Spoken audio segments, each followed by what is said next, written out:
এবার আমরা বড় বড় ইমানদার তো সবাই হুজুর নামাজ পড়েন না কেন? নামাজ তো মসজিদে যাওয়ার সময় হয় না, গাড়ি করি এমন ফতুয়া দেয় না মুসল্লিরা দেয়। খুব মনোযোগী শুনুন।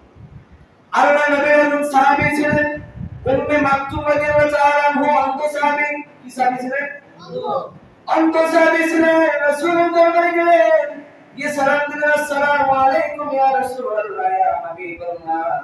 আমি তো একজন অন্ত সাহাবী, আর এই মদিনার অলিগলির মধ্যে হিংস্র প্রাণী রয়েছে। কি প্রাণী রয়েছে? হিংস্র প্রাণী রয়েছে, বাঘ রয়েছে, ভাল্লুক রয়েছে, সাপ রয়েছে।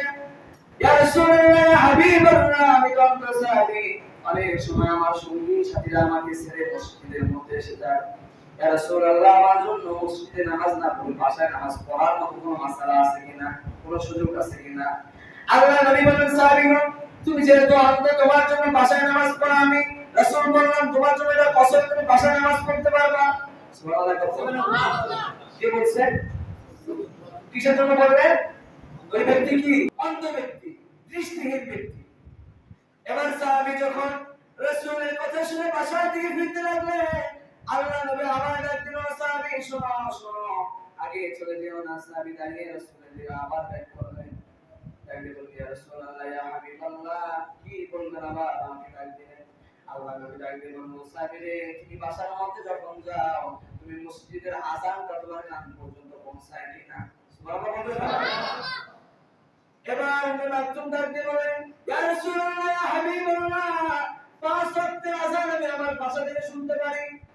আল্লাহ নবী বললেন, ও সাহাবীরে, যদি তোমার আযান কান পর্যন্ত চলে যায়, তাহলে তোমার জন্য আযানের জবাব দিতে দিতে মসজিদে আসা আল্লাহ রাব্বুল আলামিন ফরজ করে দিয়েছে।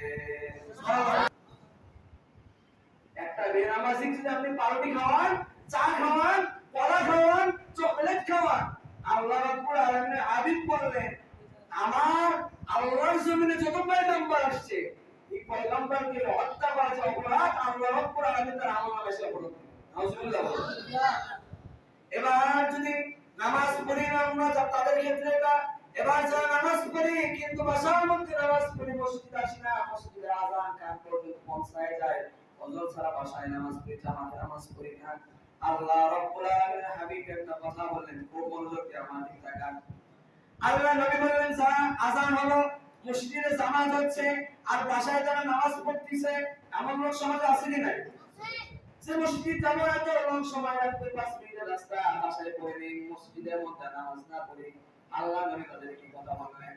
আল্লাহ নবী বললেন, এই তামাম বিশ্বের মধ্যে যত মানুষ রয়েছে, যতগুলো আমার উম্মত রয়েছে, এই উম্মতগুলো যতগুলো নামাজ আদায় করলো, ওই ব্যক্তি যদি একাই সব পরিমাণ নামাজ আদায় করে, আল্লাহ রাব্বুল আলামিনের কাছে তার উপরে তার নামাজের কোনো মূল্য থাকবে না।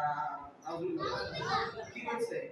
তামাম বিশ্বে যতগুলো আল্লাহ নবীর উম্মত আছে, উম্মতে মুহাম্মাদি আছে, আল্লাহ নবী বলছেন, একটা ব্যক্তি যদি নামাজের মধ্যে দাঁড়ায়, কি এতগুলো উম্মতের নামাজের মধ্যে একাই নামাজ পড়ে, আর এই নামাজটা যদি জামাতবিহীন হয়, আল্লাহ রাব্বুল আলামিনের কাছে তার এই নামাজের কোনো মূল্য নাই।